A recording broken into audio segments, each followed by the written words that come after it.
Room Zero. In every hotel, there is a room no one talks about, not because it's luxurious, but because it should never be opened. I worked the night shift as a front desk clerk in an old hotel on the edge of the city, a hotel that rarely had guests, and those who came never stayed long. On the room board in front of me, the numbers started at 101, then 102, then 103. There was no room zero. That's what I was told. On my first night, I jokingly asked the manager, "So, where's room zero?" He stared at me. Too long. Then he said, "If you ever see it, don't go in." He laughed softly and walked away. His laugh wasn't comforting. After midnight, while checking the security cameras, I noticed something strange. In the lower hallway, a door I had never seen before, a metal door with no number. The camera facing it was distorted, glitching, but the door itself was perfectly clear. I went down to check.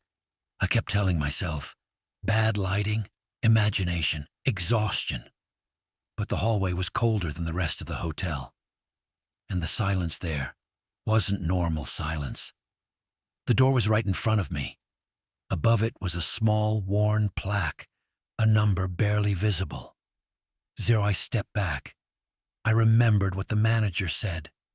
Then I heard knocking from inside. 3 knocks, slow, evenly spaced. I rushed back to the front desk. My heart was pounding faster than the door ever could. I checked the room registry. Room zero didn't exist. But beneath the desk, in an old dusty logbook, I found a torn page. It read, "Room zero, permanently sealed. Do not open for any reason. Do not register who enters. Do not search for those who don't come out." My throat went dry. At that moment, the phone rang. I answered it. A calm voice spoke. Close. Too close. As if it was whispering directly into my ear.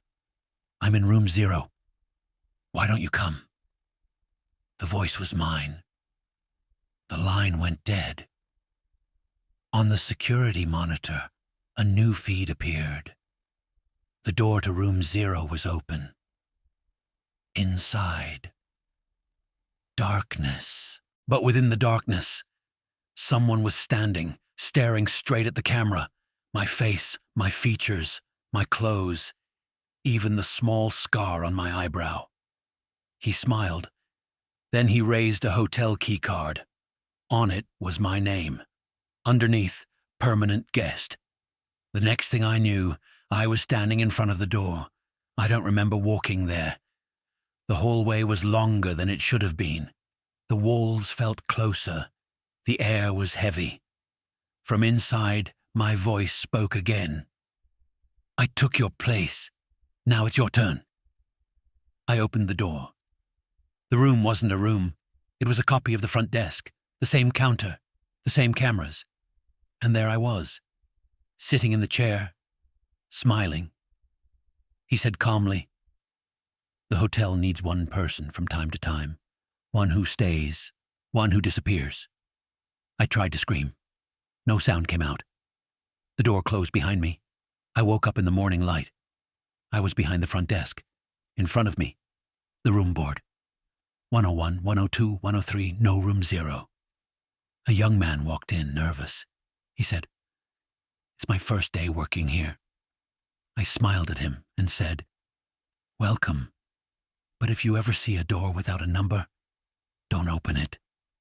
He laughed. The same laugh I had on my first night.